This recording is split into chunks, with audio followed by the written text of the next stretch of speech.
Que alegria estar de volta aqui nessa linda igreja, revendo amigos, conhecendo irmãos. Quero cumprimentar aqui com muito carinho, muita alegria o pastor que veio lá de Braga, o pastor Jean e a pastora Valquíria. Viajaram quantas horas? 4 horas dentro de um busão. Esse busão vai voltar pegando fogo para casa. Deus abençoe todos vocês, viu? Quero cumprimentar aqui também algumas pessoas especiais que vieram ao meu convite.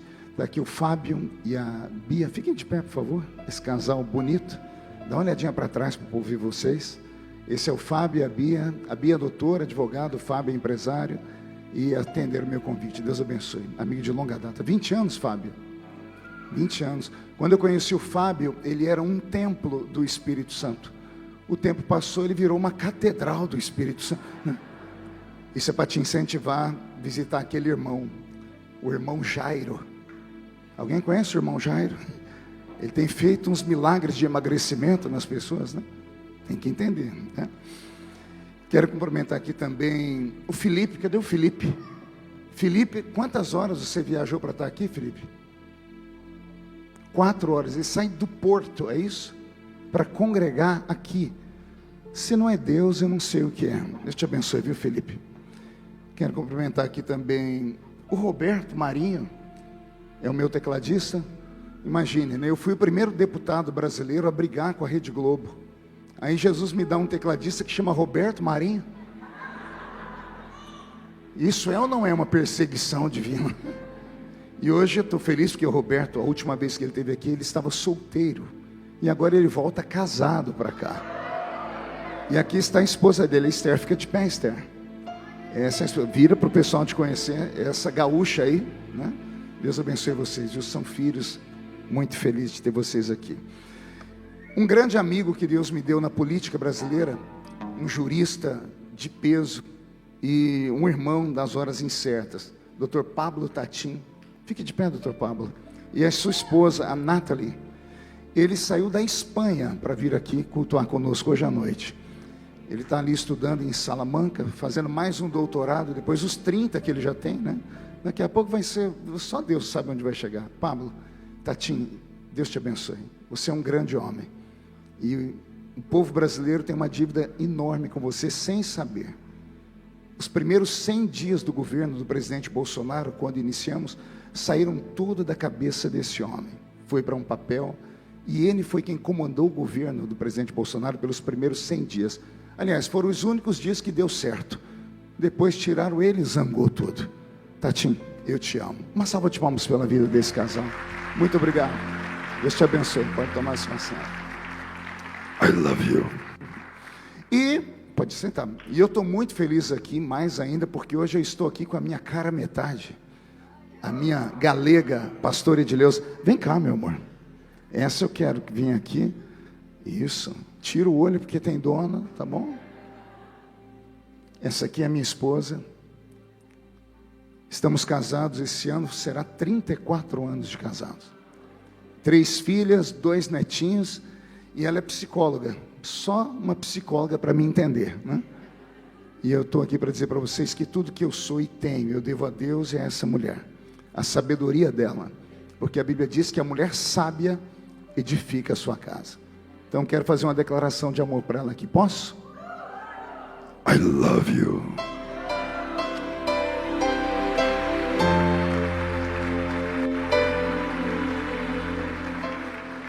Acreditando num avivamento hoje à noite. Então glória a Deus aí. Me empolguem. E pastor Sângelo e pastora Mércia, conhecer vocês foi um presente de Deus, né? E olha só, não faz nem 2 anos, e parece que eu conheço ele já uma vida toda. O Evangelho tem esse poder, né? Ele faz a gente se aproximar de alguém, a gente chama de irmão, irmã, e daqui a pouco vira irmão, irmã, de verdade. Amo vocês, isso aqui é sinal de que Deus tem confirmado a chamada de vocês.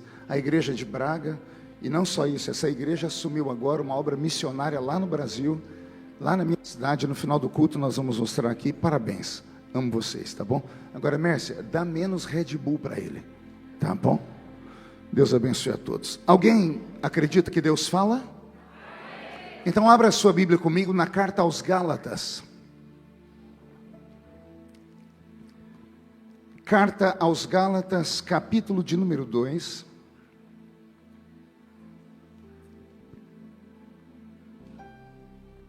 Deus está aqui. Os irmãos que estão em pé, fiquem tranquilos, eu não vou demorar muito, tá? O nosso culto aqui deve acabar até umas 2 da manhã, vai ser bem rápido. Tá? É brincadeira, tá bom? Carta aos Gálatas, capítulo de número 2. Quem encontrou, diga amém. Depois, passados 14 anos, subi outra vez a Jerusalém com Barnabé, levando também comigo a Tito, e eu subi por uma revelação, e lhes expus o evangelho que prego entre os gentios, e particularmente aos que estavam em estima, para que de maneira alguma não corresse ou não tivesse corrido em vão. Mas nem ainda Tito, que estava comigo, sendo grego, foi constrangido a circuncidar-se, e isto por causa dos falsos irmãos que se intrometeram e secretamente entraram a espiar a nossa liberdade que temos em Cristo Jesus, para nos porem em servidão, aos quais nem ainda por uma hora cedemos com sujeição, para que a verdade do evangelho permanecesse entre vós. E quanto àqueles que pareciam ser alguma coisa, quais tenham sido no outro tempo, não se me dá, porque Deus não aceita a aparência do homem, esses digo, que pareciam ser alguma coisa, nada me comunicaram. Antes, pelo contrário, quando viram que o evangelho da incircuncisão me estava confiado, como a Pedro o da circuncisão, porque aquele que operou eficazmente em Pedro para o apostolado da circuncisão, esse operou também em mim com eficácia para com os gentios. E conhecendo a Tiago, Cefas e João, que eram considerados como as colunas, a graça que me havia sido dada, deram-nos as destras em comunhão comigo e com Barnabé, para que nós fôssemos aos gentios e eles à circuncisão, recomendando-nos somente que nos lembrássemos dos pobres, o que também procurei fazer com diligência. E chegando Pedro a Antioquia, lhe resisti na cara, porque ele era repreensível, porque antes que alguns tivessem chegado da parte de Tiago, ele comia com os gentios, mas depois que chegaram, se foram retirando, e se apartou deles, temendo os que eram da circuncisão. Amém, igreja? Feche a Bíblia, coloque no banco, na cadeira, incline a cabeça. Senhor, eu te dou graças por essa noite, por esse culto especial, um culto, Senhor, marcado no céu, antes de ser marcado na terra, e que eu tenho certeza que deixará frutos aqui nessa noite. Senhor, me dê graça e inspiração, e na medida que eu estiver pregando, o Senhor tem liberdade para curar, para batizar com o Espírito Santo, para libertar as vidas e salvar as almas. E eu te faço um pedido extra: cerque esta igreja com a sua presença, e num raio de 5 quilômetros, onde houver um demônio alojado, eu dou a esses demônios segundos para sumirem do montijo, porque se não sumirem, serão queimados pelo poder da sua glória, que aqui será derramada. Fala conosco nessa noite, fica conosco, é o que eu te peço agora e sempre, e toda a igreja diz. Os que podem, dê a Jesus uma linda salva de palmas, porque Ele é bom, porque Ele é maravilhoso.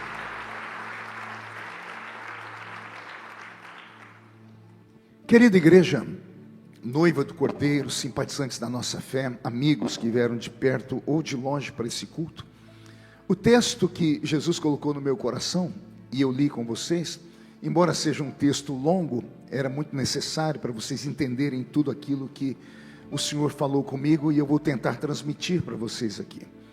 A carta aos Gálatas, aí no capítulo 2, traz uma revelação que está mais nas entrelinhas do que no próprio escrito. O apóstolo Paulo, o pai da igreja da Galácia, o pai da igreja de Tessalônica, o pai da igreja de Éfeso, o pai da igreja dos gentios, homem escolhido por Deus, homem provado e aprovado por Deus, nem sempre teve uma vida abençoada entre os irmãos. A história de Paulo é envolta num manto de tristeza e de tribulação. Pense num homem que nasceu de uma família aristocrática, um homem rico, um homem que tinha no seu tempo aquilo que a maioria dos homens judeus não tinham, que era estudo. Paulo não era apenas um homem estudado, era um homem formado, A Bíblia diz que ele era doutor da lei, ou seja, ele era doutor em leis. Traduzindo isso, era um advogado, como o senhor, doutor Pablo Tatim.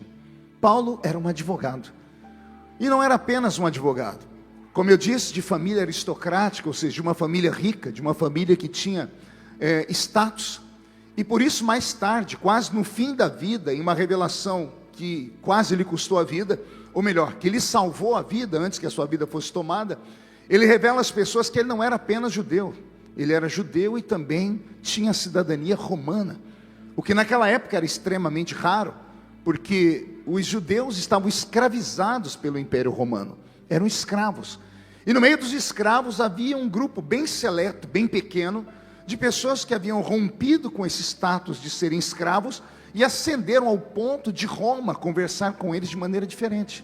É desse povo que vem o apóstolo São Paulo. Paulo tinha um pequeno problema interno, carregava dentro da alma dele algumas crises que nós vamos ver ser revelada no seu comportamento, na sua forma de falar, na sua forma de existir no mundo. Estudando muito sobre Paulo, eu descobri que Paulo era um homem de 1,5 metro de altura, 1,5 metro, pasme, um homem que tinha uma cabeça gigante, era calvo por natureza, há quem diga que ele era caolho e manco de uma perna, e você ainda acha que você é feio. Então veja só, o homem que Deus resolveu levantar para mostrar ao mundo que é Ele quem faz. Eu amo estudar Paulo, porque Paulo divide um tempo, onde Deus veio ao mundo, pessoalmente em carne e osso, selecionou no meio de milhares de pessoas 12, estabeleceu para eles uma missão, e os 12 não foram capazes de cumprir a missão. Eu costumo chamar Paulo de um elemento surpresa. Paulo é aquele discípulo, aquele apóstolo que nem o inferno contava que Deus fosse levantá-lo. E por que foi que Deus levantou Paulo? Porque os outros 12 não tiveram paixão pelas nossas vidas. Nós, os gentios, quando você lê na Bíblia, a palavra gentil não tem a ver com gentileza, tem a ver com um povo pagão, com um povo que para os judeus era ignorado, para um povo que adoravam pedras, imagens e outras coisas mais. O Senhor Jesus havia dado uma palavra para eles antes de sair da terra. A última palavra que o Senhor deu a eles está em Atos dos Apóstolos, capítulo 1, verso 8.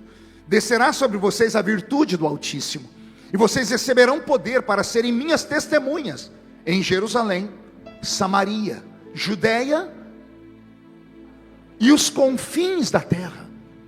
Pedro, Tiago e João, esse que aqui Paulo chama de colunas da igreja, acharam que o evangelho estava muito bom entre eles. Pergunte por quê. Só falam se todo mundo perguntar. Porque aconteceu com Pedro o sonho de todo pastor. Em 2 cultos, com 2 mensagens, Pedro fundou uma igreja com 8.000 membros. Vou falar de novo. 2 pregações apenas, 2 mensagens, mensagens de 15 minutos, não mais do que isso, porque foi o cálculo que eu fiz nas pregações. E ele ganhou 8.000 almas. Imagine os pastores que aqui estão com 8.000 membros. E isso Pedro, sem falar de Tiago, de João e dos outros que se esparramaram pelo mundo. Então a igreja nasceu poderosa. Pedro deu uma palavra de ordem e 8.000 membros pegaram todos os bens que tinham, venderam e colocaram aos pés de Pedro. Por uma temporada, os membros da igreja de Pedro viveram uma vida poderosíssima, abastados, uma vida rica, um sonho, um Éden na terra. Imagine quanto pode ser calculado o valor de imóveis, de pessoas, de 8.000 pessoas, que venderam tudo e colocaram aos pés deles. Então eles tiveram tudo, e por terem tudo, se esqueceram do ídolo de Jesus para nós, para os gentios. E como o Senhor percebeu que nós não seríamos alcançados pelo evangelho, Ele fez uma coisa que é um milagre. Ele pegou o maior perseguidor de crentes da história, ele pegou um assassino de crentes e transformou no maior garoto propaganda do evangelho. O seu nome? Saul de Tarshite. A nossa tradução na língua portuguesa, Saulo de Tarso. Conhecemos ele como o apóstolo São Paulo. Posso ouvir um glória a Deus por essa pequena introdução? É esse homem quem Deus vai levantar, e é a história dele que eu quero contar até chegar aqui na carta aos Gálatas. Porque o homem que escreve a carta aos Gálatas já é um homem experimentado, já é um pastor velho, já é um homem que plantou várias igrejas, e ele agora está diante do concílio da igreja de Jerusalém, e ele vai desabafar. Ele vai fazer o quê? Ele começa dizendo, há 14 anos atrás. Quanto tempo, igreja? Não ouvi direito. 14 meses? 14 semanas? 14 o quê? 14 anos. Os outros que fizeram ele sofrer por 14 anos esqueceram, Fábio. Mas quem bate nem esquece, quem apanha não. E Paulo, quando ele tem uma chance para conversar com a igreja, ele fala assim, há 14 anos atrás, eu sei o que aconteceu. Pedro, Tiago e João também sabem o que aconteceu. E eu fui estudar para ver o que aconteceu. Estamos no caminho da cidade mais antiga do mundo, quando o apóstolo Paulo, recebendo carta para matar os crentes, amparado por um séquito de guardas pretorianos, está indo, caminhando, até que no meio do caminho uma luz explode diante dos olhos dele. A Bíblia Sagrada diz que foi a glória de Yeshua, a glória de Jesus que veio diante dele. A glória foi tão poderosa que os homens que estavam ao lado dele, a guarda pretoriana, saíram correndo. Era para ele ter saído correndo também, mas ele era conhecedor das escrituras antigas, ele era um fariseu, e conhecendo as escrituras antigas, ele deve ter se lembrado do Salmo 139, para onde me fugirei eu da presença de Deus? Se eu colocar a minha cama no alto da montanha, lá ele está.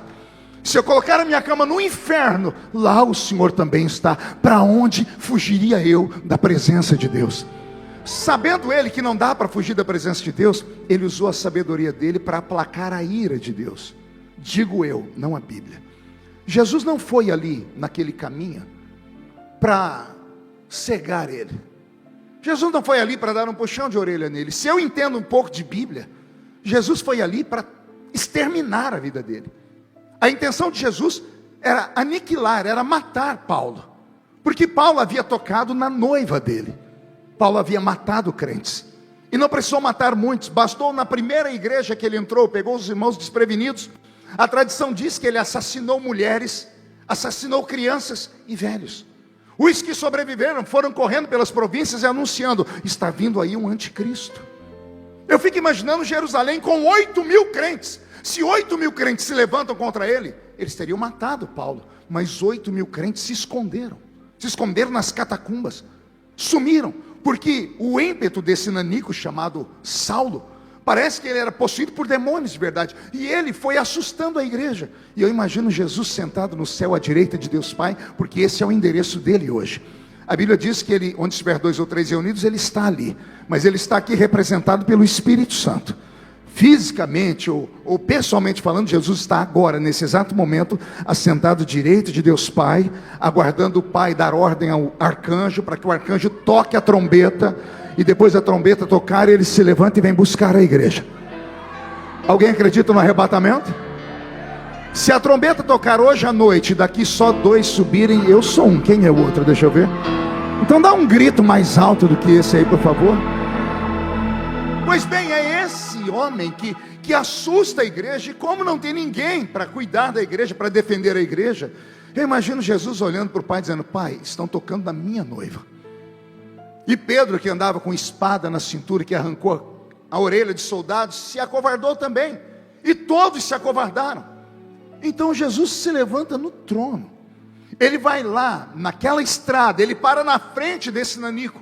A glória dele que invade aquele lugar é a mesma glória que saiu de dentro da arca da aliança, quando matou Uzá. Porque a glória de Deus, ela é incompatível com o corpo humano. Anote isso, a glória de Deus é incompatível com o nosso corpo. Nós pentecostais temos algum tipo de experiência com o mundo sobrenatural. Alguém aqui já sentiu a presença de Deus? Alguém já sentiu arrepio? Alguém já chorou? Alguém já pulou? Alguém já saiu correndo? Alguém já caiu aqui? O que é que acontece? A glória de Deus nos envolve, e o corpo humano, ele é incompatível com essa glória. Então Deus, por misericórdia, deixa a gente sentir só um pouquinho. Ele manda e retira, porque senão a gente é capaz de morrer. Nós temos lá no Velho Testamento um texto que a Bíblia diz que a glória de Deus entrou no santuário, e os sacerdotes não conseguiam ficar de pé para cultuar, porque a glória de Deus estava lá dentro. O que apareceu diante de Paulo foi a glória de Deus pesada. Foi a Shekinah que saiu refletindo a glória de Deus. Quando tocou em Paulo, a primeira parte de Paulo que derreteu foram os olhos. Quando a Bíblia diz que as órbitas dos seus olhos foram sacudidas, no original diz, os olhos dele se derreteram. Porque as partes mais sensíveis do corpo começam pelos nossos olhos, o globo ocular, depois vai para as falanges dos dedos, o nosso nariz são as partes mais sensíveis, a orelha. A primeira coisa que aconteceu com ele foram os olhos dele, o olho dele derreteu, literalmente. Não era para derreter só o olho. Depois do olho viria o cérebro dele, ele seria fulminado ali.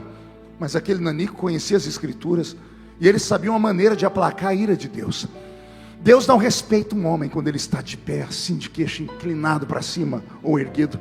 Mas se o homem for capaz de curvar o joelho, se o homem for capaz de dobrar os seus joelhos, a ira de Deus ela é retida.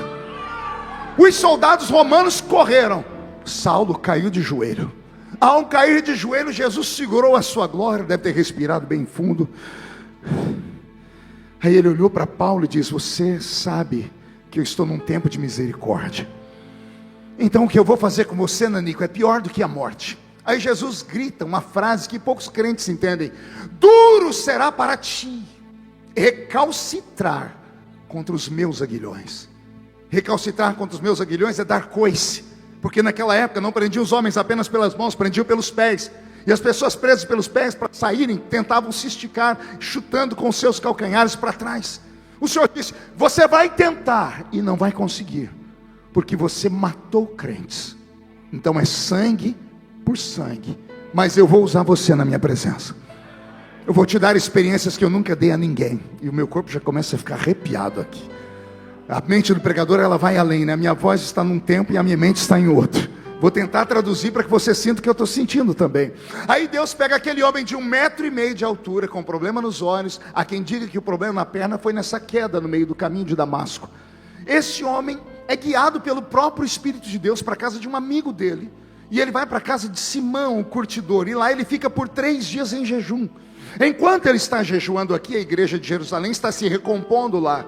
Interessante, Fábio, é que o ministério, ele depende de obreiros. E quem consagra obreiros é o pastor presidente da igreja. O pastor presidente, auxiliado pelos pastores, os pastores dizem: pastor, esse irmão, essa irmã tem vocação. Aí o pastor vem, marca o dia da festa e unge. Sempre foi assim desde o início. Só que aqui acontece algo estranho. Ao invés de Jesus ir falar com o pastor presidente da igreja de Jerusalém, que era Pedro, ao invés de ele falar com João, o Senhor vai na casa de um profeta chamado Ananias, um ilustre desconhecido.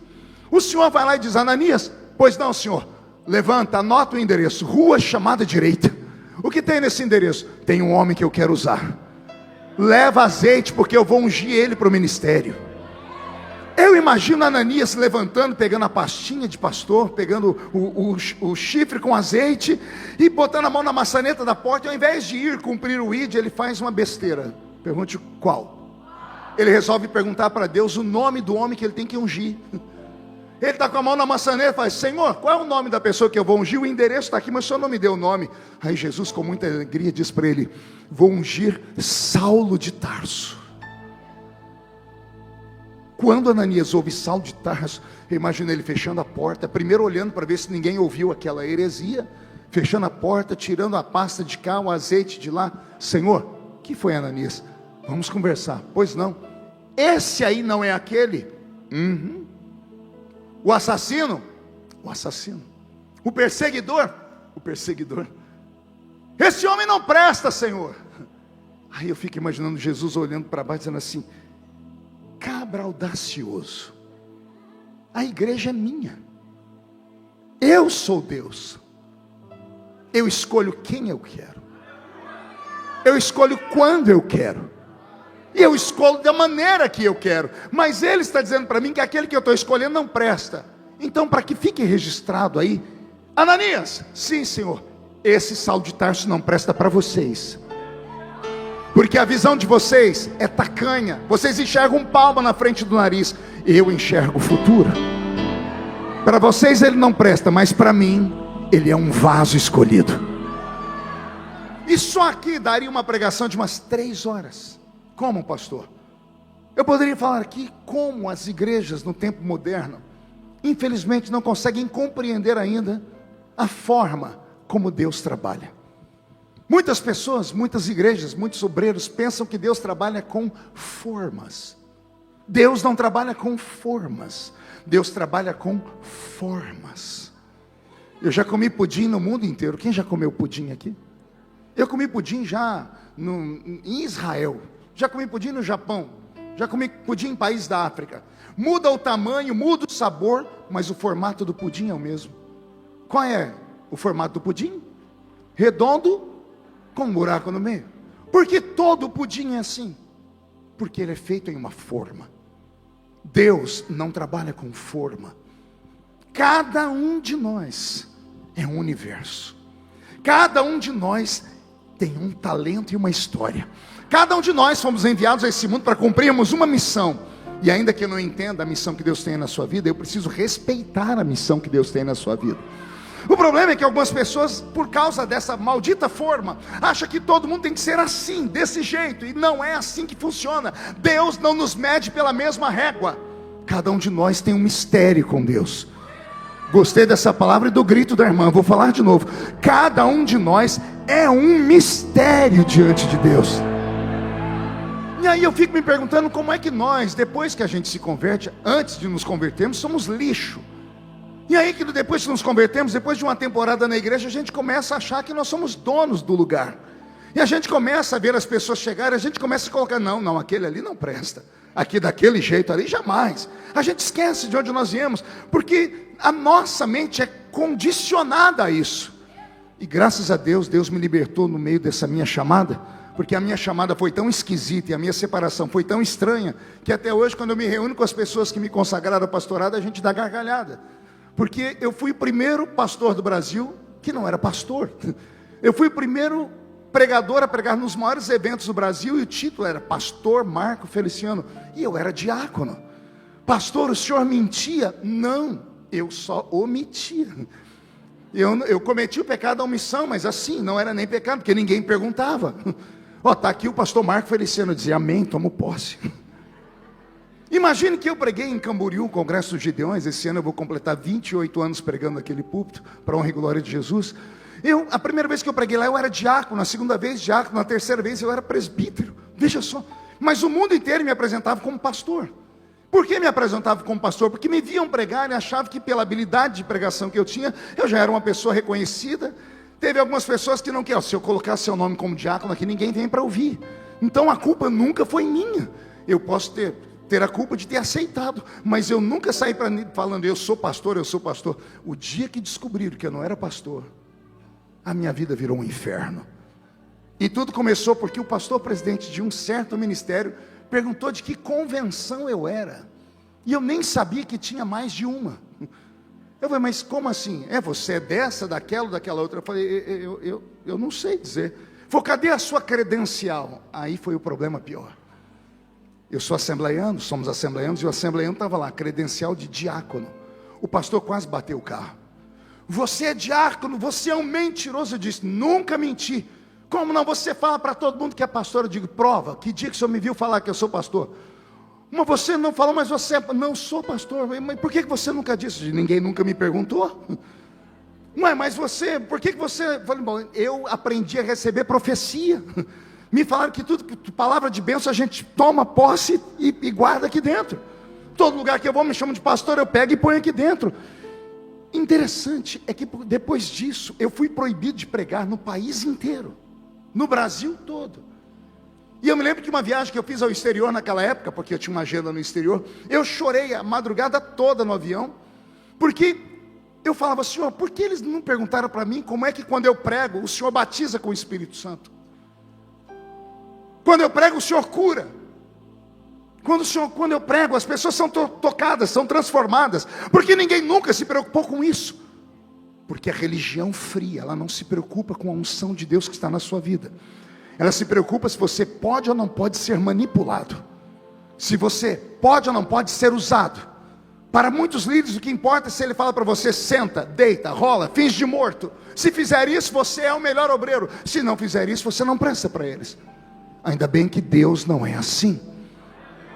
E porque eu estou pregando isso, só Deus sabe. A igreja está cheia, tem muita gente que veio de fora. Eu sei que Deus não fala com quem está ausente. Deus fala com quem está presente. Por isso eu tenho uma palavra para te dizer, e essa palavra vem do céu. Anote aí. Homem toma o que o homem dá. O que Deus dá para nascer um homem que tome.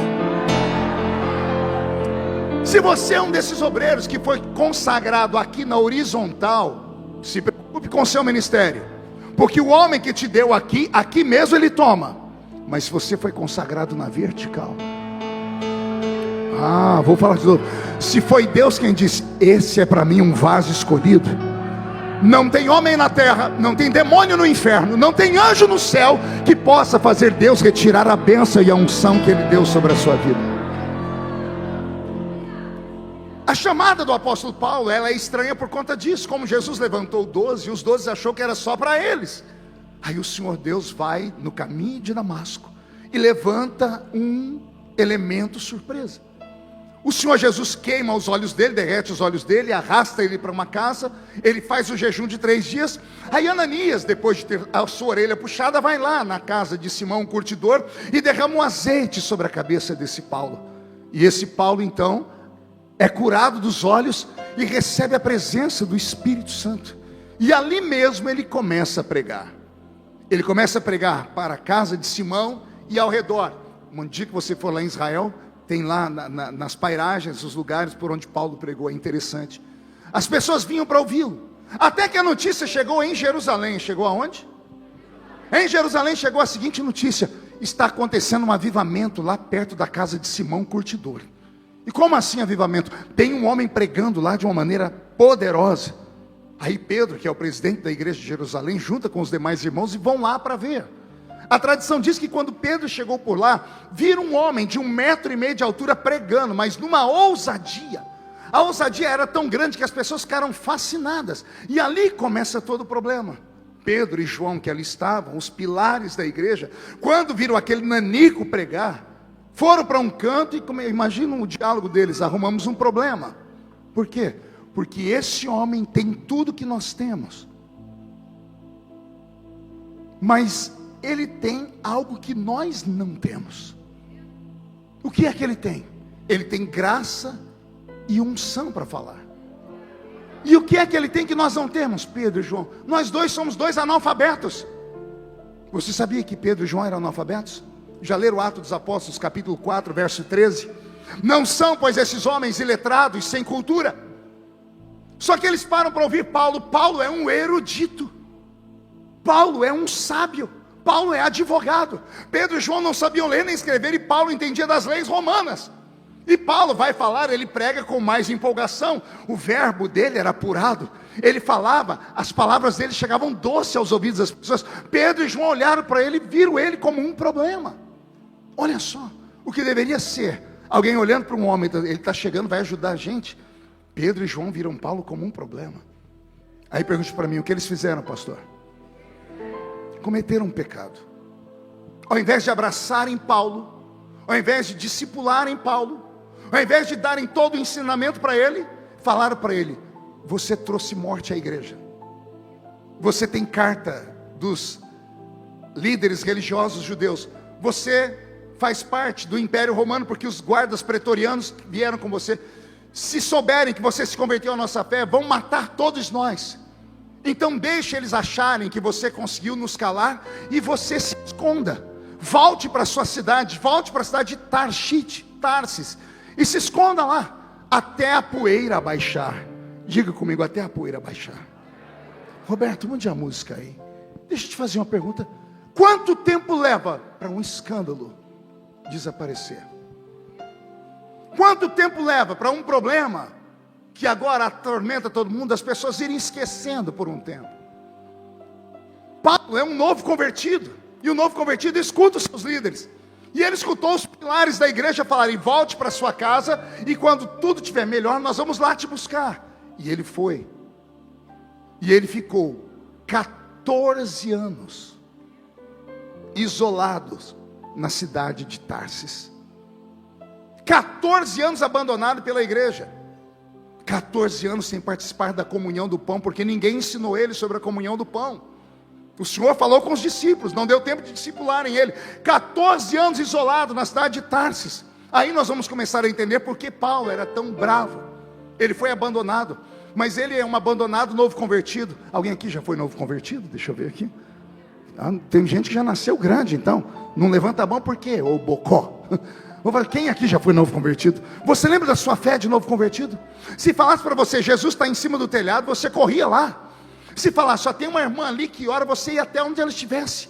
Porque o novo convertido, ele tem fome de Deus. Ele voltou para casa, só que voltou fanático. Ele voltou pregando para a família aristocrática dele. Ele começou a falar para a família dele que Yeshua era Deus, que nada do que eles criam era verdade, que haviam matado Jesus. Chamaram ele de louco, expulsaram ele de casa. Não só expulsaram ele, deserdaram ele. É por isso que mais tarde ele vai falar assim para todos nós: nada me separa do amor de Cristo. Nem as alturas onde eu já estive com meu diploma de advogado, nem estar aqui embaixo como um escravo de Cristo. Nada me separa do amor de Cristo. Nem ter tudo, porque eu já fui um homem rico e agora que eu não tenho nada, nada me separa do amor de Cristo. Aleluia. Só que como foi que ele aprendeu isso? Aprendeu isso de maneira isolada e sozinho. Aleluia. Eu fico emocionado. De vez em quando nasce um Paulo. De vez em quando Deus escolhe um homem ou uma mulher de uma maneira estranha. Enquanto as pessoas nascem de parto normal, de vez em quando tem um que nasce de fórceps. De vez em quando um é gerado nas trompas. De vez em quando Deus levanta uma pessoa estranha, esquisita, e ela é erguida, ninguém sabe o porquê, e ela se torna um sinal de Deus para aquela geração. Paulo foi um desses, isolado por 14 anos. Me diga, você suportaria ser abandonado e isolado por 14 anos? Eu estou falando aqui para a maioria, grande maioria de imigrantes. Você sabe o que é o isolamento.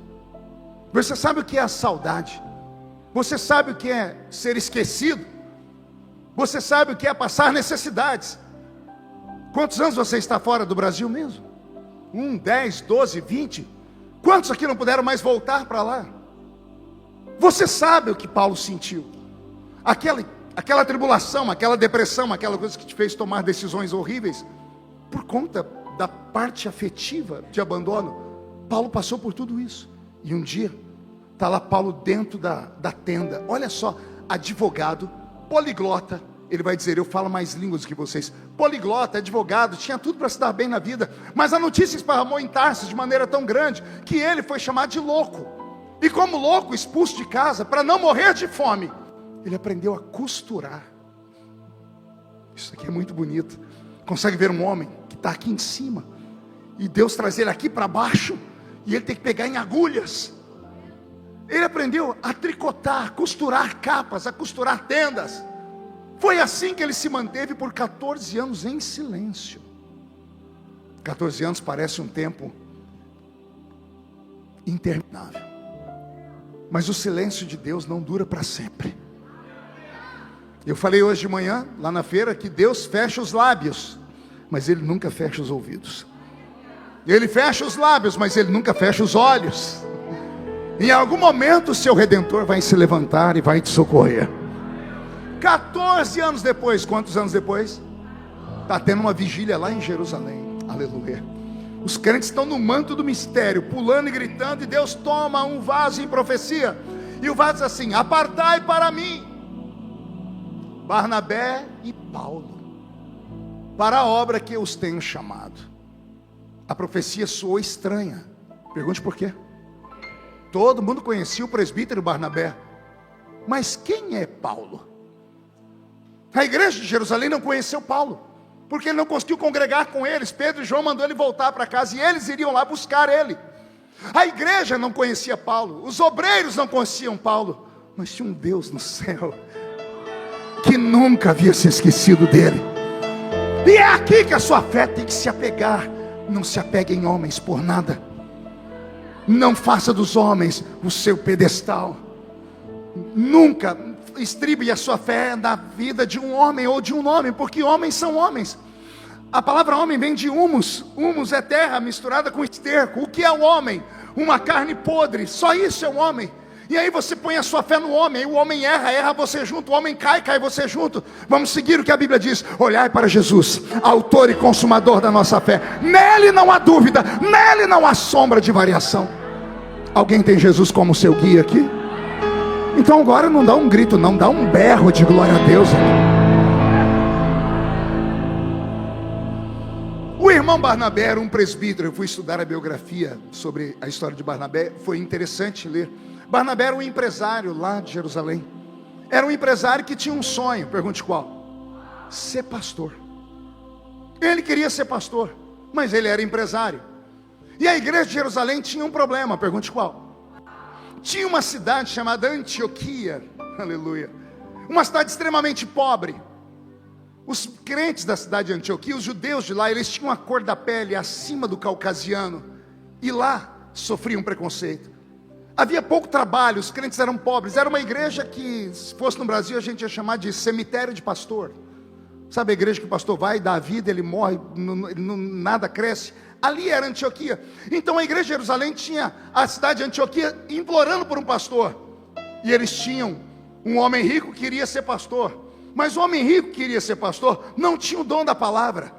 Mas o Espírito Santo, na sua sabedoria, apartai para mim Barnabé e Paulo.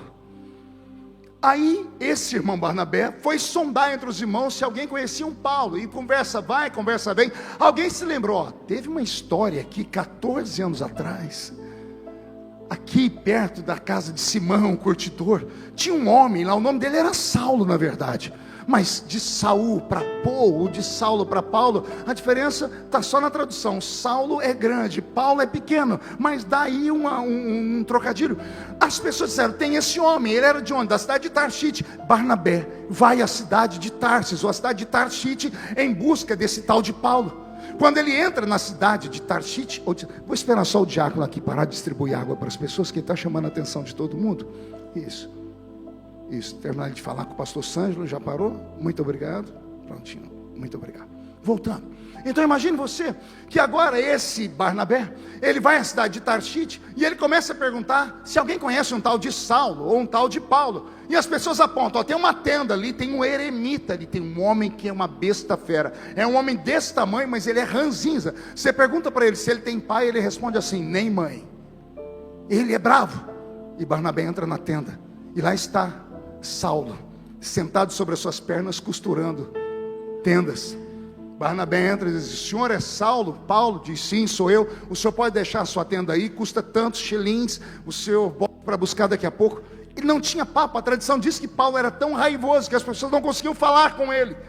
E aí o irmão Barnabé insistiu, dizendo assim, não, eu não vim aqui costurar tenda, eu vim aqui sob mando do Espírito Santo de Deus. Aí ele chamou a atenção de Paulo, e ele contou para Paulo a profecia. Eu estava em Jerusalém numa vigília, e o Senhor levantou um profeta e disse, apartai para mim Barnabé e Paulo para a obra que eu os tenho chamado. Barnabé sou eu, o único Paulo é o Senhor está a fim de assumir essa missão? A tradição diz que Paulo levantou sem falar nada, desmontou a tenda, do lado de fora estava a caminhonete dele. Como assim, pastor? Paulo era baixinho, todo baixinho gosta de carro grande. Paulo tinha um camelo, um dromedário. Já Barnabé chegou num jumentinho. Paulo botou tudo em cima da caminhonete dele, do camelo dele, disse, vamos embora, irmão Barnabé. Vamos embora porque tem 14 anos que eu estou no óleo. 14 anos esperando a promessa. E agora está na hora de eu recuperar todo o tempo perdido. Ei, vai recebendo esta palavra, Deus não te esqueceu. Aleluia, eu senti um gozo do Espírito Santo agora. Vou falar de novo, Deus não te esqueceu. Olha ele trazendo esse pregador aqui. Eu não vim para pegar na de cabo, eu vim aqui para participar da feira, mas o Sângelo resolveu me trazer. Mas o culto aqui é domingo de manhã, e ele na loucura diz, não, vamos fazer um culto à noite.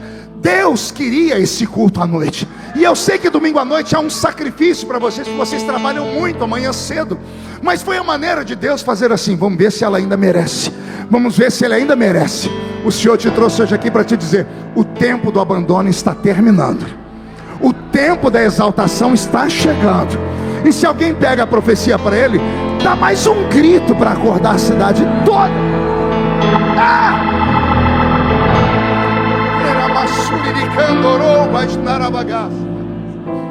Agora vem comigo. Barnabé e Paulo vão para Antioquia. E agora o que eu passo a pregar é mistério. Roberto, mude a música aí para mim. Eles chegam em Antioquia, a igreja pobre, de pessoas quase que desvalidas, recebem a presença de um homem rico que é Barnabé. A igreja resolveu 2 problemas mandando ele para lá. Não precisa pagar esse pastor porque ele é rico. Barnabé era rico. E Barnabé não sabia pregar, Paulo pregava demais. Então Barnabé era o dirigente do culto. Imagina Barnabé dizendo: irmãos, fui enviado aqui pela igreja de Jerusalém, nossos cultos serão assim, dias tais, horários tais, e vamos começar o nosso primeiro culto. Barnabé sabia cantar os hinos da harpa. Eu estou aqui contemporaneizando. Barnabé sabia ler o texto de abertura, sabia fazer a oração inicial. Eu imagino ele dizendo assim: alguém aqui precisa de oração? Nós assembleanos falamos assim: eu e a minha casa precisamos de oração. Não é assim? Todo mundo, ele sabia o ritual todo. Agora na hora de pregar, ele disse, com a palavra, Paulo de Tarso. Oh glória. 14 anos esperando uma oportunidade, 14 anos ensaiando, pregando para si mesmo. Pode imaginar como foi o primeiro sermão dele. Ele arrancou tatu da toca e sabiá do toco, quase fez defunto ressuscitar. O povo ficou apaixonado. Meu Deus, quanto tempo eu não ouvi uma palavra dessa. E quando a palavra é boa, o culto seguinte, a igreja está cheia de novo. Houve um avivamento em Antioquia. Só que na medida que a igreja foi aumentando, o pregador vai ficando mais audacioso. Chega o momento do culto, nos cultos seguintes, que Paulo diz assim: irmãos, hoje eu quero pregar sobre isso. E Barnabé anotando, porque ele tem que mandar a carta lá para Jerusalém. O culto de hoje foi assim, tantas almas aceitou Jesus, tantos voltaram, a pregação foi assim. Aí Paulo um dia começa a fazer coisas que Barnabé não fazia. Ele diz: irmãos, hoje eu quero orar para o batismo com o Espírito Santo. E como foi o batismo com o Espírito Santo? E ele conta na história: estavam todos reunidos no mesmo lugar, quando de repente veio do céu um som, como de um vento forte e impetuoso, e encheu a casa onde estavam assentados. Foram vistos por eles línguas repartidas como que de fogo, as quais pousaram sobre cada um deles, e todos foram cheios do Espírito Santo, começaram a falar em outras línguas. E Antioquia recebe uma visitação, e o Espírito Santo vem, e os crentes falam em línguas. Os cultos começam a aumentar. O povo agora tem notícia para dar. Vamos na minha igreja, porque lá tem pregação e tem sinais. E o povo vem. Um belo dia Paulo está pregando e Barnabé anotando: agora tem batismo com o Espírito Santo, mas em Jerusalém também tem, então está tudo bem. Aí Paulo começa a orar e diz assim: irmãos, um minutinho, o irmão ali atrás, você que estava falando em línguas, você sabe o que falou? Não, não sei. Aí Paulo diz assim: eu sei. Barnabé aqui atrás dizendo assim: como assim, Paulo? Eu sei porque o Senhor me revelou que uns têm dom de línguas e outros têm dom de interpretar essas línguas. Aí Barnabé deve ter dito: mas em Jerusalém não tem. Aí Barnabé diz: lá não tem, mas em Antioquia, Barnabé, ou Saulo diz, em Antioquia agora tem, porque o céu está olhando sobre nós e estamos em avivamento. A notícia esparrama, lá tem gente que fala numa língua sem estudar, e já tem gente que interpreta. Quanto mais sinais, mais gente na igreja. Aí Paulo fica todo, Barnabé já está com medo de dar a palavra para ele. O que ele vai fazer hoje? Não, irmão Barnabé, fique em paz. O senhor dirigiu o culto, a pregação é comigo. Paulo vai pregando, diz assim: irmãos, eu estou sentindo aqui de orar pelos doentes. Cadê os doentes? E os doentes vêm à frente. E Paulo começa a orar e impondo as mãos. Ele vai impondo as mãos, Jesus começa a curar. Aí Barnabé anota: aqui também tem cura por imposição de mãos. Jerusalém tinha, porque Jesus disse: porão a mão sobre os enfermos e os curarão. Culto da frente. Os doentes de toda a região vêm. E não dá para um homem sozinho orar. Paulo chama os obreiros para orar. Os obreiros têm medo. Aí Paulo faz uma loucura. Pergunte o quê? Ele pega um lenço. Eu não sei se ele usou o suor dele. Eu não sei se ele soprou no lenço. Ele pegou o lenço, chamou um diácono: vem cá, meu obreiro, rápido, aqui embaixo, rápido, rápido.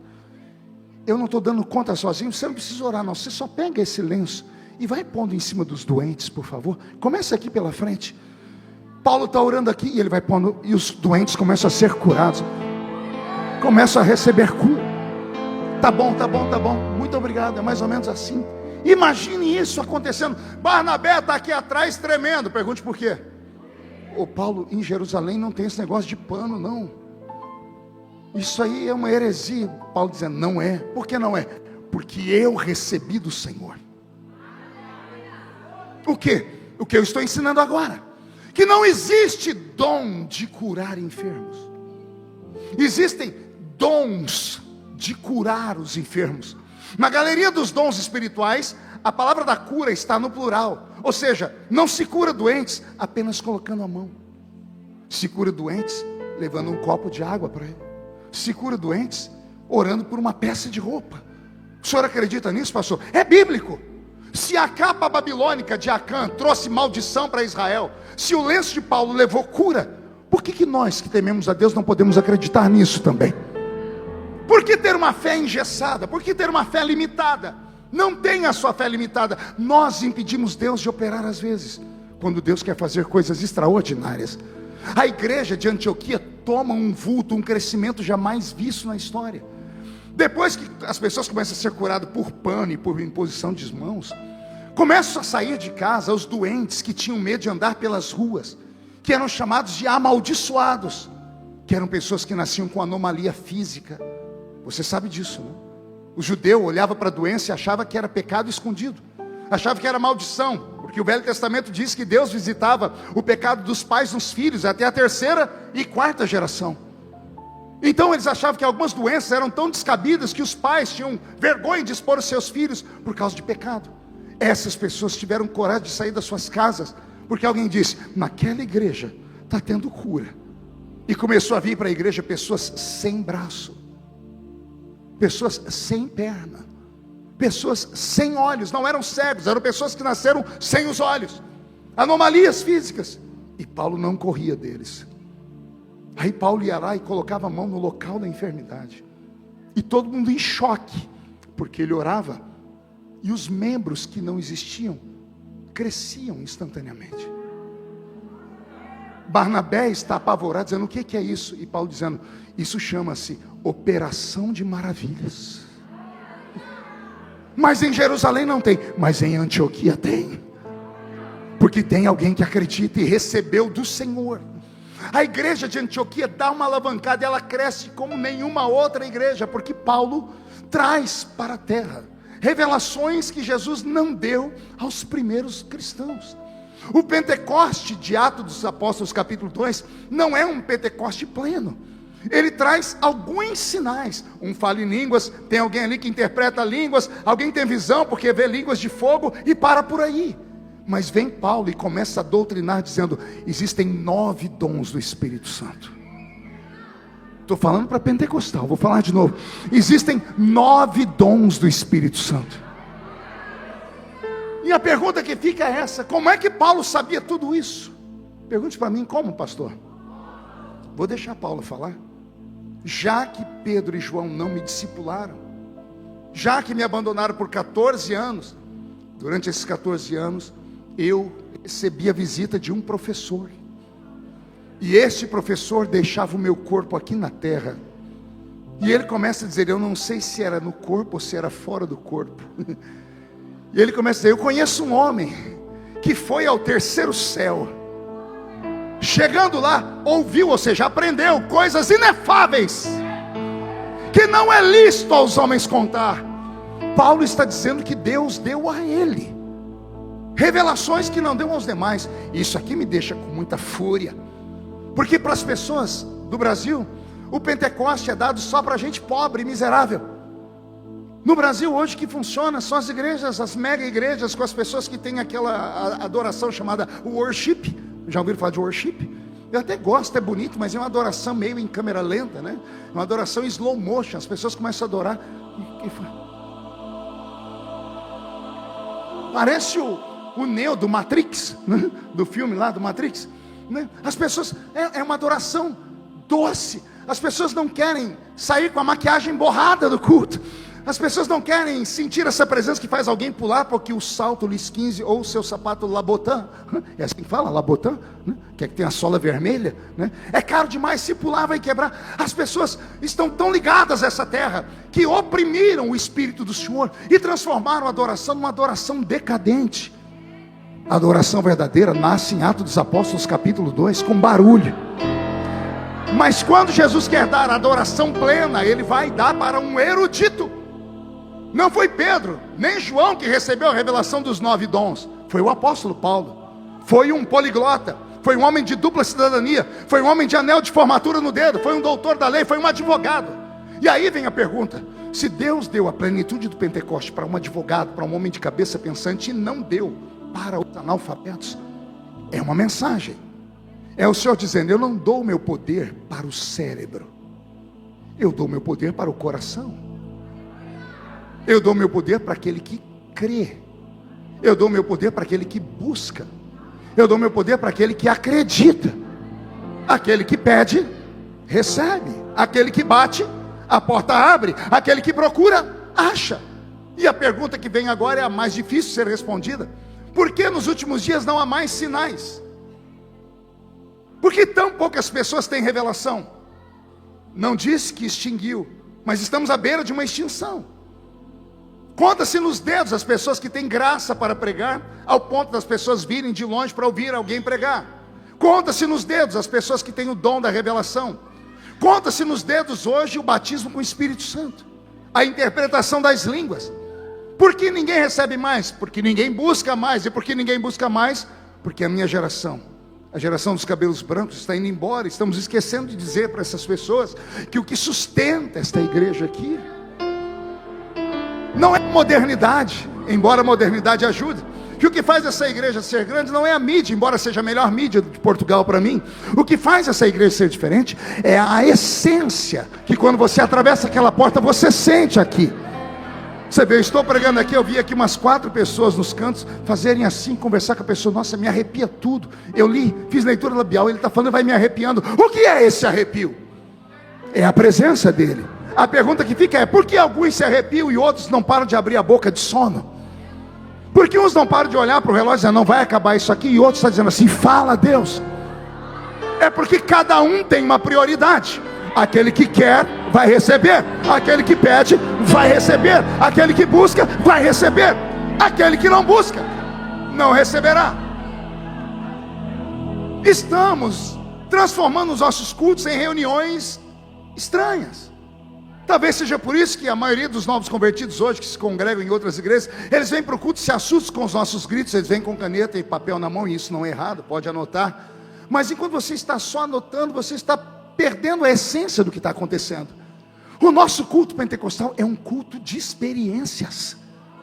Vou falar de novo: o culto pentecostal não é um culto apenas de coisas mortas, é um culto de experiências.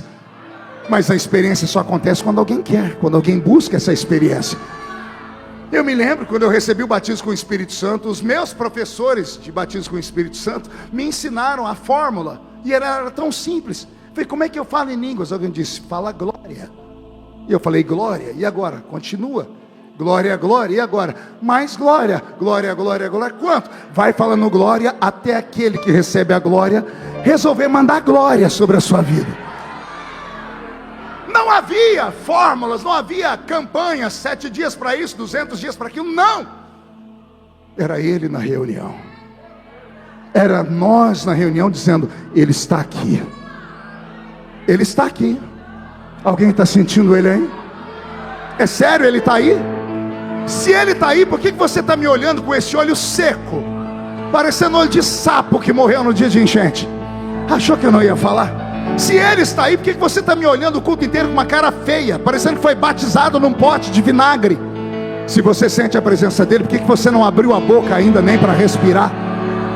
Por que está com essa boca travada, essa boca de aço, essa língua de ferro, esse queixo de concreto? Se ele está aqui, adore ao nome dele, busque, faça o céu despencar sobre nós.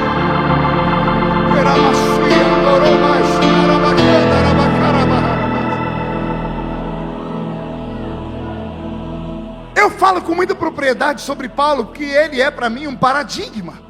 Eu olho para esse homem e vejo assim: se esse homem erudito, poliglota, estudado, de família rica, entrou no manto do mistério, isso aqui é só para quem é do reteté para entender. Se esse homem buscou Deus e disse: eu conheço o céu pelo lado de dentro, se esse homem recebeu de Deus revelações profundas, é sinal de que Deus pode dar a qualquer um. Ei, você está no continente europeu. Dr. Pablo Tatim veio da Espanha. Na Espanha tem uma cidade, se não me falha a memória, chama Tarragona. Tem uma igreja lá. Fizeram uma igreja, pergunte por quê? Porque Paulo pregou lá. Os lugares onde o apóstolo Paulo pregou pessoalmente estão mortos. Eu estava em Milão um dia desses pregando. Nós contamos lá 12 templos satanistas. Eu estava aqui na Holanda, lá na Red Light, em Amsterdã, na Red Light. No começo da Red Light tem uma grande igreja, que já foi uma grande igreja avivada. Aí eu falei para o pastor, vamos lá naquela igreja, porque eu já ouvi falar dela. Ele disse, não pastor, não é igreja. Eu falei, o que é ali? Ali é um prostíbulo. Não, mas tem aparência de igreja. Ele disse, pois é, venderam a igreja para um grupo de cassino, e lá tem cassino e prostituição. A França está islamizada. A Inglaterra de John Wesley, as 10 maiores cidades inglesas hoje, tem como prefeito muçulmanos. E eu estou em Portugal. Portugal é a porta de entrada da Europa. E aí vem Deus e faz um êxodo de brasileiros saírem de lá e virem para cá. O último censo português diz que Portugal é o país onde o evangelho mais cresce. Mas não é de conversão, é porque os brasileiros estão vindo para cá convertidos. Mas o Senhor não mandou esses brasileiros para cá em busca do euro apenas, até porque Portugal é o país que paga menos que os outros países. O Senhor te mandou para cá com uma outra missão. Vou revelar de novo, vou falar. O Senhor te mandou para cá com uma nova missão. Que missão, pastor? Você é brasileiro. E brasileiro não desiste nunca. A maioria dos senhores que estão aqui bonitinhos, com essas roupas aí importadas, com essa maquiagem aí que não deforma, com aqueles carros bonitos, a maioria de vocês só estão aqui porque lá no Brasil subiram o monte para orar. Aquela irmãzinha de 2 dentes na boca, lembra do coque? Falou, meu filho, minha filha, vou te levar. E você acreditou.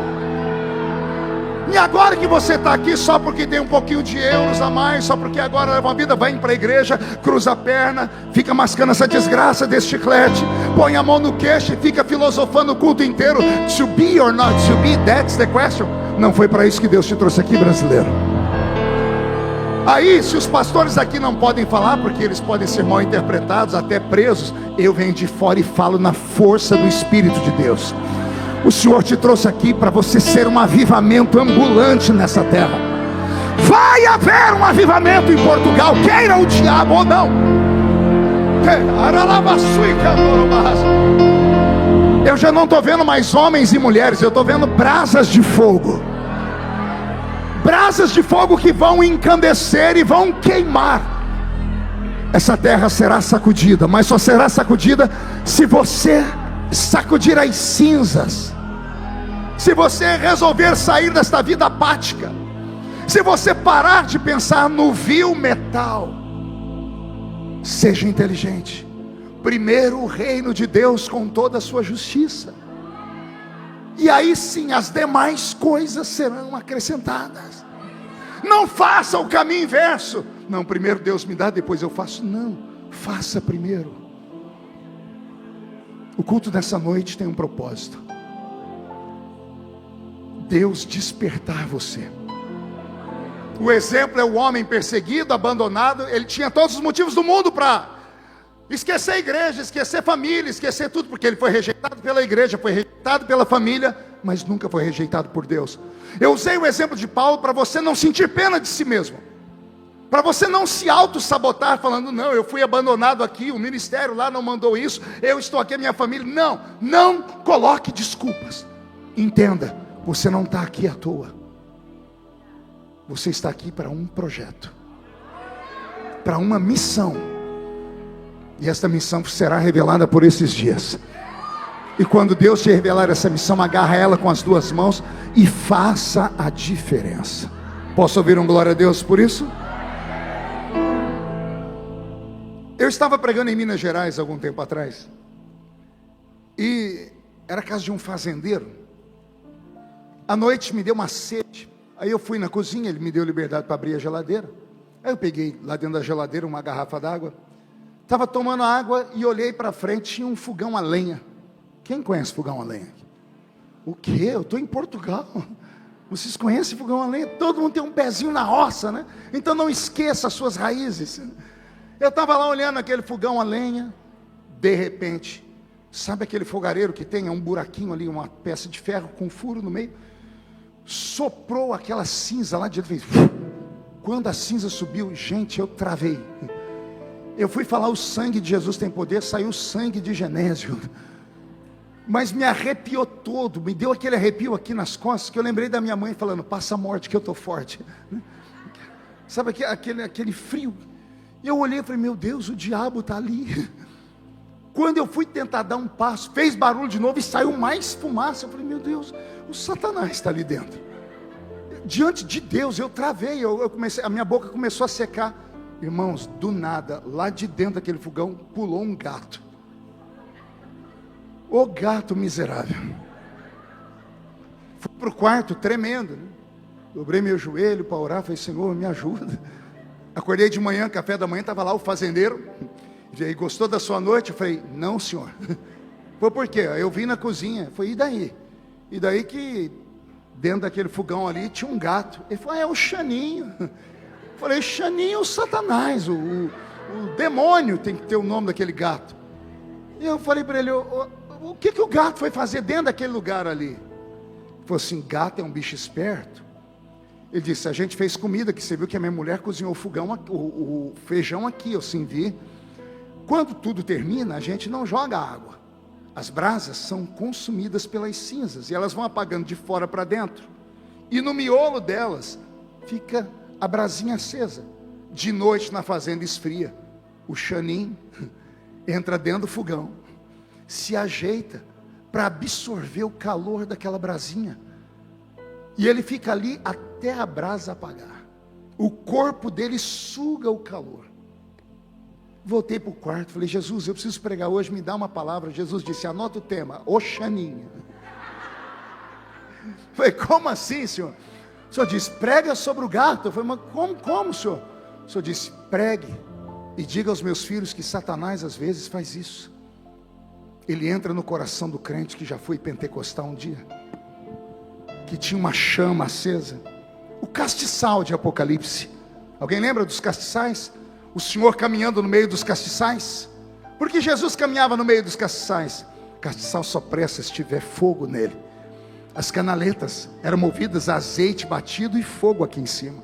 E a Bíblia diz que quem acendeu o primeiro fogo do santuário foi o próprio Deus. Por isso havia uma lei: o fogo arderá e não se apagará. Aí você vem para essa terra, acaba se esfriando, porque o europeu é frio por natureza. E aí você se envolve com a vida dessa terra, vai em busca do vil metal, começa a trabalhar como um condenado, vai esquecendo as suas raízes. As igrejas são pequenas, poucas vezes se ajunta um grande número como estamos aqui. E aí você vai se esfriando e vai colocando a sua chamada em segundo plano. Aí Satanás entra, se aninha na sua vida e vai sugando o restinho do calor que tem aí dentro. Mas hoje o Xanim vai sair. O Senhor vai soprar e vai haver um avivamento na sua vida. Deus vai avivar o seu casamento. Estou liberando a palavra, ativei o modo profético. Quem crê recebe. O Senhor vai avivar o seu casamento, vai avivar os seus filhos. O Senhor vai avivar os seus sonhos. E mais do que isso, Ele vai avivar o seu ministério. Você vai voltar a pregar, vai voltar a cantar, vai voltar a ensinar. E você vai produzir para 1000 homens. Assim diz o Senhor. Você produzirá mais do que jamais sonhou. E aí sim, quando chegar a hora de você voltar à sua terra natal, você não vai voltar por baixo como você está pensando em ir agora. Não é para voltar agora. Não, pastor, mas se você voltar agora, todo mundo lá que achou que você veio para cá por causa daquilo, vai dizer, era verdade, saiu daqui arrebentado, está voltando pior. Não faz isso. Chegará a hora. E quando chegar a hora, Deus vai te honrar. Você vai voltar por cima, não por baixo. Você vai voltar e as pessoas vão dizer assim, não é que deu certo? E você vai dizer, foi porque Deus tinha uma missão na minha vida. Primeiro foi o reino, depois as demais coisas. Com o reino eu trouxe as demais coisas. Eu profetizo uma mudança na sua história. Profetizo uma mudança na sua vida e um avivamento na sua maneira de pensar. Senhor, modifica o pensamento. Senhor, modifica a forma de enxergar. e dá aos seus filhos uma visão de águia. E quando esse culto terminar, quando eles atravessarem aquela porta, Senhor, transforme os carros, as conduções que eles vieram, em um altar flamejante. Dá sinais dentro do carro, renova as famílias dentro do carro, renove os ônibus, renove as pessoas lá dentro. Faz, Senhor, o dom de profecia nascer de novo. Levanta os profetas dessa terra e mostra que o Senhor nunca mudou, e que quando o Senhor levanta, o homem é obrigado a aceitar. E só quem crê nisso, dê mais um grito de glória a Deus, em nome de Jesus.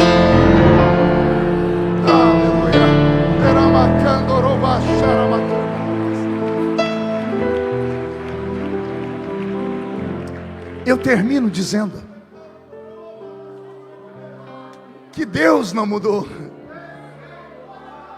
Aleluia. A minha vida é um testemunho disso.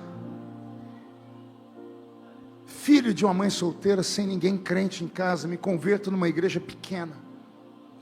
Na igrejinha pequena eu sentei perto de um maluco que falou em línguas o culto inteiro. Eu disse isso aqui a última vez. Eu perguntei para ele no final do culto se a mãe dele era dona de uma floricultura. E ele falou, por quê? Eu falei, você passou a reunião inteira falando samambaia, samambaia, samambaia. Que samambaia é essa? Aí ele falou, não é samambaia, é língua de anjo. E eu falei, existe isso? Ele me mostrou na Bíblia. Eu falei, se existe, eu quero. Se é verdade, eu acredito. Eu nunca deixei ninguém se meter entre Deus e a minha fé. Nunca deixei que coveiros de igreja, pessoas que estão na igreja há muito tempo e perderam o brilho, e quando vê alguém querer brilhar, querem ofuscar ele. Que falta faz os nossos círculos de oração? Que falta faz as nossas irmãzinhas do cabelo branco, para as mais novas sentarem com elas e ouvirem histórias? As pessoas ainda gostam de me ouvir pregar, porque em toda pregação eu conto uma história. Moisés um dia foi chamado por Deus no alto da montanha, e eu termino aqui. No alto da montanha ele disse, Senhor, o que tu queres? O Senhor disse, hoje eu quero que você chame todos os anciãos de Israel. Será a reunião da melhor idade. Nem um jovem, só os velhos. E Moisés reuniu os velhos. Senhor, os velhos estão aqui. Aí o Senhor disse, deixa-me tomar a tua boca. Aí Deus tomou os lábios de Moisés e disse assim, contai para os vossos filhos, e aos filhos dos seus filhos, as histórias do Deus de Israel. Não deixe a chama se apagar. Lembre eles o que o Senhor fez no deserto, dos milagres que aconteceram. E isso fez com que a nação de Israel não fosse exterminada no calor dos anos. Eu deixo esse mesmo recado para vocês. Já sou um velho pregador, estou cansado. Há uma nova geração se erguendo. Para essa nova geração eu tenho 2 conselhos: sejam para frente, só não deixe Jesus para trás. Para essa nova geração deixo o segundo conselho: sejam modernos, só não sejam mundanos.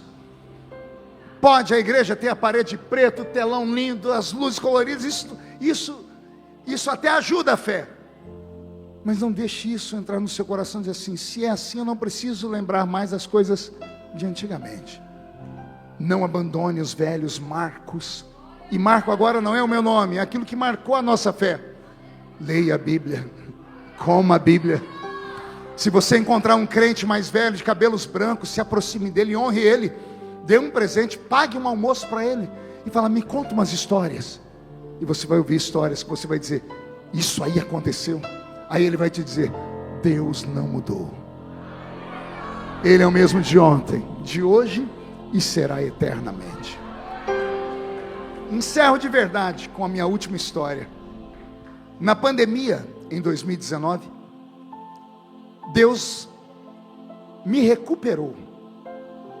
Como assim, pastor? 2 anos dentro de casa, eu que ficava fora de casa a vida toda. Durante a pandemia eu descobri que a minha esposa era uma mulher tão legal. É sério, a gente já estava casada há mais de 20 anos, mas eu não conhecia de Deus de verdade. Foi 2 anos trancado dentro de casa que eu conhecia a minha esposa de verdade, né? E eu me lembro que um dia eu estava no quarto orando, e me veio o Senhor falando comigo, cadê suas filhas? E eu pensei, falei, graças a Deus estão dentro de casa, cada uma num quarto. E o Senhor falou comigo: você já contou para elas onde tudo começou? E eu entendi. Aí eu liguei para a Edileuza, dentro de casa, que a casa é grande, graças a Deus. Falei: amor, missão aqui. Ela falou: qual? Quero subir o monte para orar hoje. E você precisa me ajudar para levar as meninas. Lembra, amor? Para convencer 3 adolescentes a subir um monte, 2 horas da tarde, num tempo de pandemia, foi um parto. Mas mãe, né? O pai não obedece, mas a mãe elas obedeceram. E subimos no monte para orar. Chegamos lá no monte, que é uma clareira no meio da mata. Tem uns banquinhos e eu comecei a falar: olha, aqui o Senhor deu os maiores milagres da nossa vida.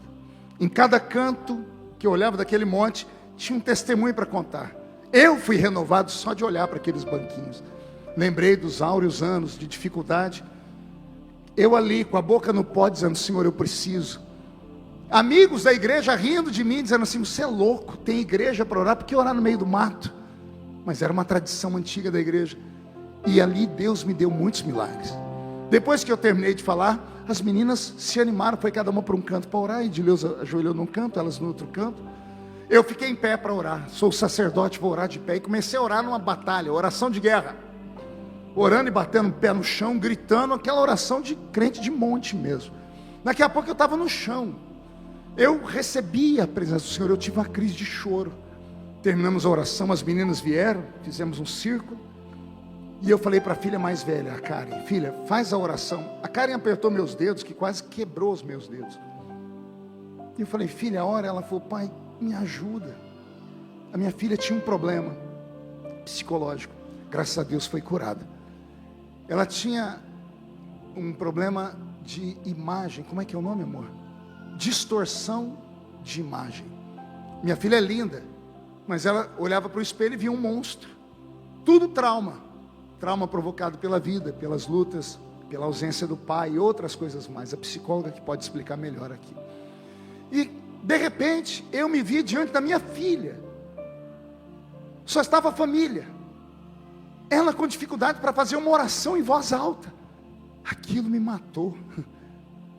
Eu fechei o olho e falei: Jesus, eu ajudei filho de gente no mundo inteiro. Quantos filhos de crentes se tornaram obreiros, pastores? Eu ajudei os filhos dos outros, e os meus filhos, eu não admito. Eu apertei a mão da minha filha: não, eu vou te ajudar, vamos orar. E ela começava a orar: Jesus, isso, vai orando. Nós fomos orando com ela. Daqui a pouco a Karen deu um grito. Ela falou assim: Deus do meu pai.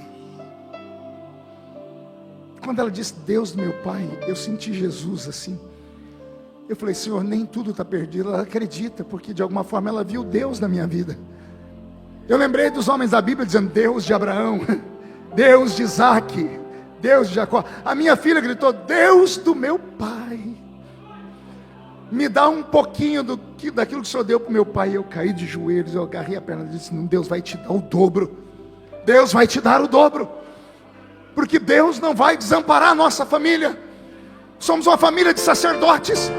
Tudo que eu tenho veio do altar, e o altar não vai me tomar a minha família, Ele vai me devolver a minha família. O Senhor avivou a minha vida e avivou a minha família. Hoje a Karen todo ano vai lá para a Ilha do Marajó fazer missões. Aleluia. Vocês não sabem como isso, o que isso significa para mim. Eu que achava que estava perdendo a minha filha todo ano vai para a Ilha do Marajó, passa 30 dias lá, cuidando de meninas que foram estupradas, violentadas. Eu e a minha casa servimos ao Senhor. Domingo passado na igreja tem um menino que quer ser meu genro. Falei: você vai pregar. Ele foi e pregou, copiando o sogro dele. É lindo ver a família orbitar ao nosso redor e falar assim: a nossa casa é um exemplo. Nós não somos perfeitos, mas é um exemplo. Que venha um avivamento sobre a sua casa, que venha um avivamento sobre a sua família. O Deus que levantou Paulo, o Deus que levantou o pastor Marco, o Deus que levantou o pastor Sângelo, é o Deus que está aqui para te levantar também. Esse culto vai ficar marcado no céu. Jesus, tira uma foto desse culto, Pai. Isso, faz um anjo ficar numa posição para ver todo mundo que está aqui. Tira uma foto de todos nós aqui, porque daqui a um ano, cada um desses aqui vai ter um testemunho para contar. O Senhor vai colocar asas nas suas costas. O Senhor vai colocar gana e força na sua alma. e Ele vai colocar fogo no seu espírito. Se alguém acredita nisso, dê um grito de glória a Deus e um salto. Fica de pé comigo.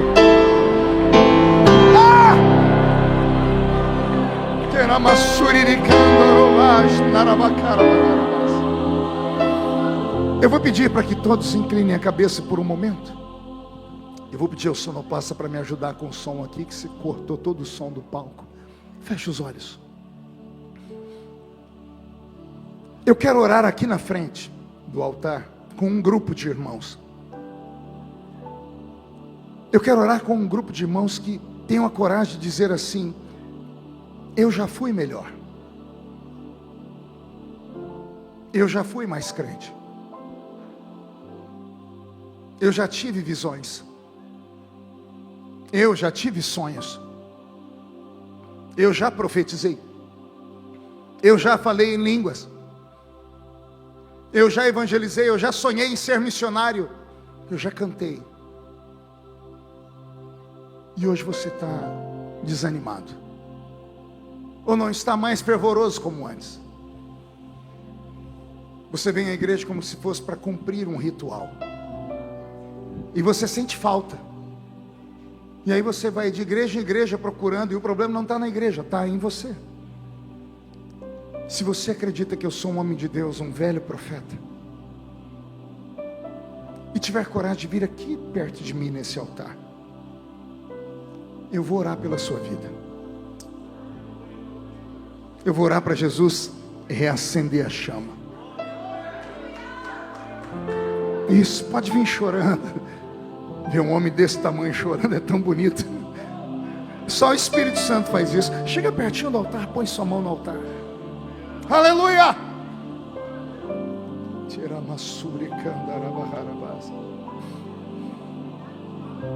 Incline a cabeça, não fica olhando quem está vindo não. Me ajuda a orar para as pessoas virem. Pastor, eu preciso de um renovo. Então vem. Vem, deixa